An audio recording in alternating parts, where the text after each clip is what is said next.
अति नमस्कार, मैं आपका दोस्त अनिल सैनी। आप देख रहे हैं आपका अपना चैनल यूपी न्यूज।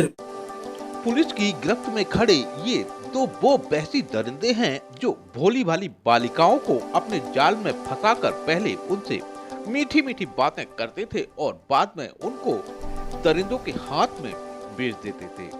जी हाँ, ये कोई फिल्मी कहानी नहीं है, बल्कि ये सच है और इस सच का खुलासा किया यूपी की राजधानी लखनऊ की कृष्णानगर थाना क्षेत्र की पुलिस ने, जहां पुलिस ने दो ऐसे शातिरों को गिरफ्तार करने में कामयाबी हासिल की है जो ऐसी लड़कियों को अपने जाल में फंसाते थे और जो अपने या तो घर से भागी हुई है या कुछ और उनका मामला है।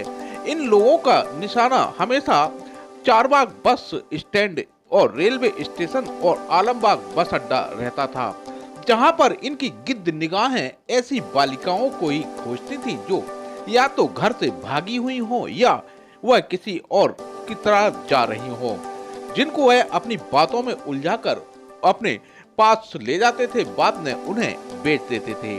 पुलिस ने इन दोनों को गिरफ्तार कर लिया है और उस अन्य साथियों की तलाश में जुटी हुई है।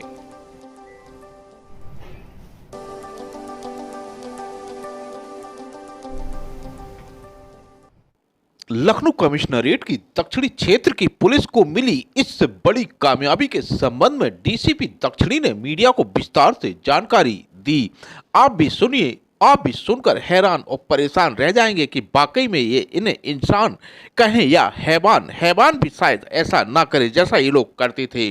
फिलहाल आप भी सुनिए पूरी बात जो डीसीपी दक्षिणी ने मीडिया को जानकारी दी।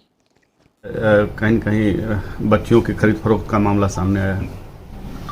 देखिए, दिनांक 30 जून को थाना कृष्णानगर पे एक नाबालिग लड़की के बहला फुसला के घर से ले जाने की हमको तहरीर प्राप्त हुई थी। इसमें सुसंगत धारा में हमने अभियोग पंजीकृत कर लिया था। इसमें हमने तत्काल ही 8 सीसीटीवी हेतु टीमें और साथ ही साथ सर्विलेंस की टीम अपनी लगा दी थी। इसमें हमको सफलता मिली है।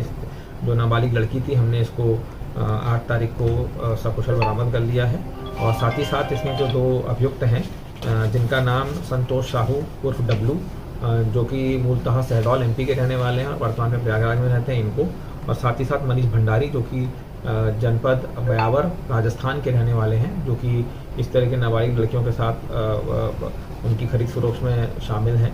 इनको गिरफ्तार करके जेल भेजा गया है। किस तरह से ये अपराध को कारित करते थे? देखिए, पूछताछ में इन्होंने बताया है कि जो संतोष साहू नाम के व्यक्ति हैं, ये 2012 से ये काम कर रहे हैं। इनका विस्तृत आपराधिक इतिहास भी है।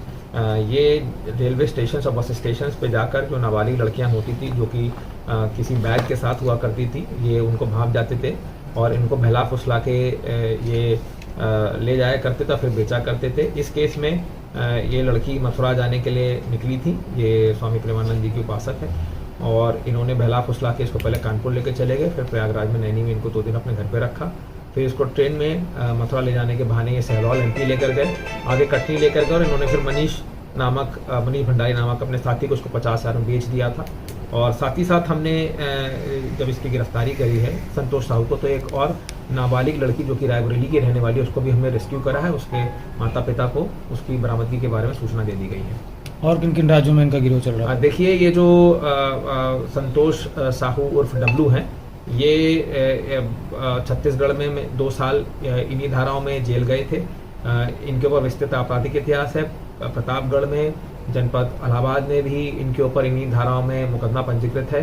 साथ ही साथ ये जो मनीष भंडारी हैं, ये राजस्थान ब्यावर के रहने वाले हैं और ये भी छत्तीसगढ़ में इनके साथ जेल गए थे। और मूलतः जो डब्लू हैं, संतोष साहू, ये सहडौल एमपी के रहने वाले हैं।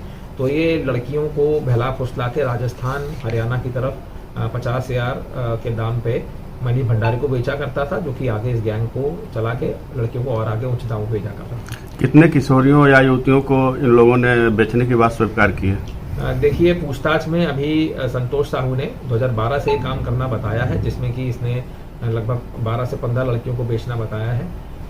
अभी हम कस्टडी में इनको पीसीआर पे लेके और इसकी विस्तृत पूछताछ करेंगे और इनके ऊपर हमने जो एफआईआर कराया है उसमें prevention of moderate trafficking act और जो भी सुसंगत धाराएं हैं उसमें हमने कार्रवाई करी है। तो इन लोगों का आपराधिक इतिहास दोनों का सामने आया है हाँ, क्या? इनका दोनों आपराधिक इतिहास है। इनका आपराधिक इतिहास जो है वो कई जनपदों में, इनफैक्ट कई स्टेट्स में इनका आपराधिक इतिहास मिला है। इस खुलासे के लिए पुलिस टीम के लिए क्या? हाँ बिल्कुल, जो भी टीम लगी थी हम उसको 25,000 का इनाम घोषित करेंगे।